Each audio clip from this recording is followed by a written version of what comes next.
Hello everyone, कैसे हैं सब लोग। आपके स्क्रीन पे एक सवाल दिखाई दे रहा है जो जेईई मेन 2021 में पूछा गया था। तो सवाल ये है सबसे पहले कि ये सवाल रीजनिंग का है या मैथ का है। लेकिन चूंकि अब ये आ चुका है तो संभावना और बढ़ जाती है किस तरीके के सवाल पूछे जा सकते हैं। वीडियो के लास्ट में मैं आपको एक होमवर्क भी दूंगा, इसी तरीके का आप प्रयास करके उसको कॉमेंट में बताइएगा उसका जवाब क्या होगा। पहले इस सवाल को सॉल्व करने की कोशिश करते हैं। कुछ लोग कहते हैं कि ये सिलेबस के बाहर है, कुछ लोग कहते हैं कि मतलब क्योंकि हम लोगों को पढ़ना है और इसमें जो इस्तेमाल हो रहा है कोई टेक्निक वो हमारे सिलेबस में है, तो ये सिलेबस में है। तो ये सिलेबस के बाहर है या नहीं है, ये चर्चा का विषय नहीं हो सकता, क्योंकि अगर सवाल आया है और इससे भी 4 मार्क्स मिलने हैं तो हम इसको बनाने की कोशिश करेंगे, वो ज्यादा बेहतर होगा। लेकिन पहली बार ऐसा हुआ है कि कुछ इस तरीके के क्वेश्चंस आपको देखने को मिले हैं, तो आगे देखने को मिल सकते हैं, इसलिए आप तैयार रहिए हर तरीके के सिचुएशन के लिए। देखते हैं, बहुत सारे बच्चों ने बनाया भी होगा। इन दोनों का डिफरेंस आपको यहाँ पर 4 क्वाड्रेंट में बांट दिया गया है सर्कल को। तो ये 2 नंबर है, इन दोनों का जो डिफरेंस है वो 1 है।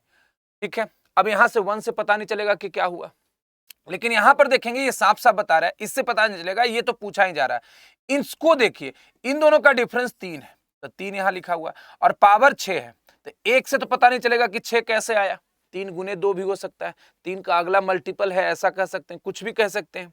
अब ऐसा करते हैं, इन दोनों का देखते हैं डिफरेंस। इन दोनों का डिफरेंस 4 है और यहाँ 4 लिखा हुआ है और 4 का पावर 24 है।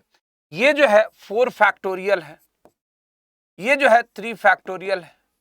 इसका मतलब यहां क्या रहा होगा, 1 फैक्टोरियल रहा होगा जो मिसिंग है। तो अब इसका क्या होगा, 3 और 5 का डिफरेंस कितना हो गया, 2।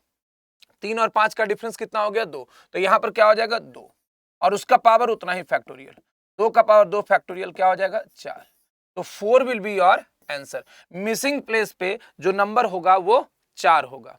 अब चूंकि छोटी सी बात है, रीजनिंग, हम इसको मैथ्स नहीं कह के रीजनिंग कह देते हैं। हमने इसलिए कहा, मुझे लग रहा है ये रीजनिंग है, लेकिन चूंकि फैक्टोरियल के बारे में जानकारी है और ये आप समझते हैं कि रीजनिंग का जो सवाल रहता है उसमें 1 2 3 डिफरेंस वगैरह, स्क्वायर वगैरह ये रहता है, लेकिन आपको फैक्टोरियल से रिलेट किया गया, आपके पास ये जानकारी है, तो बहुत टफ सवाल नहीं था। कुछ लोग कह ले रहे हैं कि सिलेबस के बाहर है, आपको भी अपनी इच्छा है कि आप कहना चाहते हैं तो कह लीजिए सिलेबस के बाहर, लेकिन 4 मार्क्स तो इससे मिलने ही वाले हैं। अब आपके यहाँ होमवर्क का समय। होमवर्क देखिए क्या दिया आपके पास, उसी तरीके से मैंने बनाया है।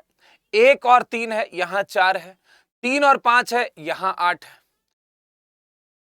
अब आप कितने बच्चों को लगेगा, थोड़ा सा डिस्कस कर ले। 3 है 1 4 होता है, 5 है 3 8 होता है, तो 13 और 9 60 तो नहीं होता है। तो सोचिएगा और कमेंट करके बताइएगा कि यहां पर मिसिंग जो प्लेस है वहां पर नंबर क्या होगा। Thank you.